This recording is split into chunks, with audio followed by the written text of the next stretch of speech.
Իսրայելական ուժերը կալանել են Գազա հումանիտար օգնություն տեղափոխող նավատորմի 10-ից ավելի նավ և ձերբակալել որոշ ակտիվիստների, այդ թվում շվեդ բնապահպան Գրետա Թունբերգին։ Նավատորմը բաղկացած է ավելի քան 40 նավից, որոնց վրա գտնվում է շուրջ 500 մարդ։ Սա հումանիտար ամենախոշոր առաքելություններից մեկն է, որը փորձում է ծովով օգնություն հասցնել պաղեստինյան անկլավ։ Ըստ ակտիվիստների, իսրայելցի զինվորականները ագրեսիվ գործողություններ են ձեռնարկել։ Նավատորմի անդամները իրենց նավերով ուղևորվել են դեպի Իսրայել, որտեղից հետագայում կարտաքսվեն Եվրոպա։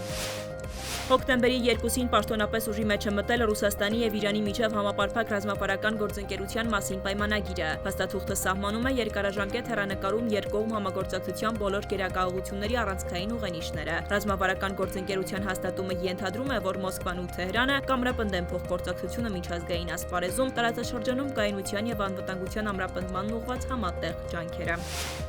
Ռուսաստանն ու Ուկրաինան կրկին գերիների փոխանակում են իրականացրել։ Ռուսաստանի պաշտպանության նախարարությունն է հայտնել, փոխանակումը կատարվել է 185-185-ի դիմաց բանաձևով։ Նաև հաղորդվում է, որ ռուսական կողմին է հանձնվել 20 քաղաքացիական անձ։ Թուրքիայի և Իրանի պաշտպանության նախարարները հանդիպում են ունեցել Անկարայում։ Յաշար Գյուլերը իր նախարարությունում ընդունել է Թուրքիա ժամանած Ազիզ Նասիրզադեին։ Կողմերը քննարկել են երկկողմ պաշտպանական և ռազմական համագործակցության ընդլայնման ուղիները և ընդգծել ընդհանուր սահմանների երկայնքով անվտանգության ամրապնդման անհրաժեշտությունը։